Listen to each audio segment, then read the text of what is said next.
Aujourd'hui je te raconte cette histoire qui m'a choquée. Un jeudi soir alors que je sortais de la douche, j'ai remarqué pour la première fois quelque chose d'étrange, un petit reflet derrière ma fenêtre, comme si quelqu'un observait discrètement.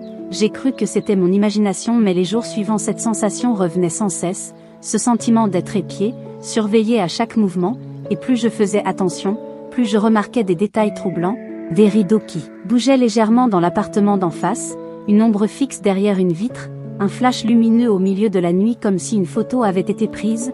Au début j'essayais de me raisonner, je me disais que je devenais parano, mais une nuit alors que je regardais la télévision tard, j'ai tourné la tête par réflexe et j'ai vu clairement mon voisin, accoudé à sa fenêtre, jumelle à la main, il me fixait sans honte, j'ai eu un frisson glacé, j'ai éteint la lumière immédiatement et me suis réfugié dans ma chambre, incapable de fermer l'œil jusqu'au matin. Le lendemain j'en ai parlé à une amie qui m'a conseillé d'aller voir la police, mais je n'avais pas de preuves concrètes, juste mon intuition et cette image fugace de lui avec ses jumelles. Alors j'ai décidé de le piéger, j'ai installé mon téléphone face à la fenêtre et j'ai attendu. Plusieurs soirs d'affilée je n'ai rien vu, puis un soir, bingo, il était là encore, fixé sur moi. Le téléphone a tout enregistré, ses regards, ses mouvements, et même quand il a levé un appareil photo pour prendre des clichés, j'avais enfin la preuve. Je tremblais en visionnant la vidéo, partagée entre peur et colère. Le lendemain je suis allé le confronter directement, mon cœur battait si fort que j'avais peur qu'il explose.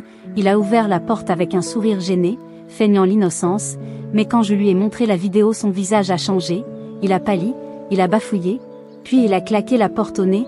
Quelques heures plus tard il est venu frapper à ma porte, suppliant que je ne dise rien à la police. Il m'a avoué qu'il faisait ça depuis des mois, qu'il ne pouvait pas s'en empêcher. Ses paroles m'ont écœuré, j'ai slamé la porte et je l'ai ignoré, mais le soir même j'ai entendu du bruit dans le couloir, comme des palans qui s'arrêtaient juste devant ma porte. Je n'osais pas bouger, je retenais ma respiration, puis j'ai vu l'ombre sous la fente de la porte. Il restait planté là sans bouger. J'ai attrapé un couteau dans ma cuisine et j'ai attendu qu'il parte, et finalement après de longues minutes il s'est éloigné. Mais ce n'était pas fini, les jours suivants je retrouvais des petits signes inquiétants, ma boîte aux lettres ouverte, des objets déplacés chez moi comme si quelqu'un était entré en mon absence. Je vivais dans une peur constante, chaque bruit devenait suspect, chaque nuit un calvaire, et je me demandais jusqu'où il irait, si je n'étais pas déjà piégé dans une spirale dont je ne pouvais plus sortir. Les jours qui ont suivi, la peur est devenue presque insupportable, je me sentais épié partout, même lorsque je sortais pour aller au travail, j'avais l'impression que ses yeux étaient toujours sur moi, et un soir, alors que je rentrais tard, j'ai vu sa silhouette à travers la vitre de l'immeuble en face, mobile, m'observant.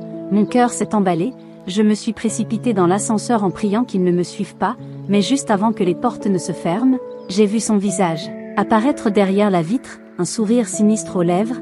J'ai senti une colère et une terreur se mêler, et à partir de là, j'ai décidé de ne plus rester passive. J'ai installé plusieurs caméras dans mon appartement, j'ai changé les serrures, et j'ai prévenu la police, qui au début semblait sceptique jusqu'à ce que je leur montre toutes les vidéos accumulées depuis des semaines, montrant ses allées et venues, son obsession, et ses tentatives répétées de photographier mes activités à travers les fenêtres. Puis un soir, alors que je regardais les images enregistrées, j'ai vu qu'il avait réussi à entrer dans l'immeuble. Ses pas résonnaient dans le couloir, et j'ai appelé immédiatement la police qui est arrivée juste à temps pour l'empêcher de frapper à ma porte. Il a été arrêté, mais la peur ne m'a pas quitté facilement. Chaque nuit je vérifiais mes serrures, je regardais par les fenêtres, et je sentais encore l'écho de ses yeux me scrutant depuis l'ombre. Cette expérience m'a transformée, je suis devenue plus méfiante, plus vigilante, et je ne laisse plus jamais personne m'approcher sans connaître ses intentions.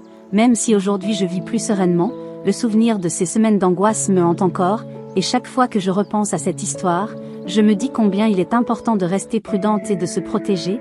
Alors si cette histoire vous a tenu en haleine et vous a choqué autant que moi, n'hésitez pas à la liker, à partager cette vidéo et à raconter vos impressions en commentaire. Dites-moi ce que vous auriez fait à ma place et comment vous auriez réagi face à un voisin aussi dangereux et obsédé.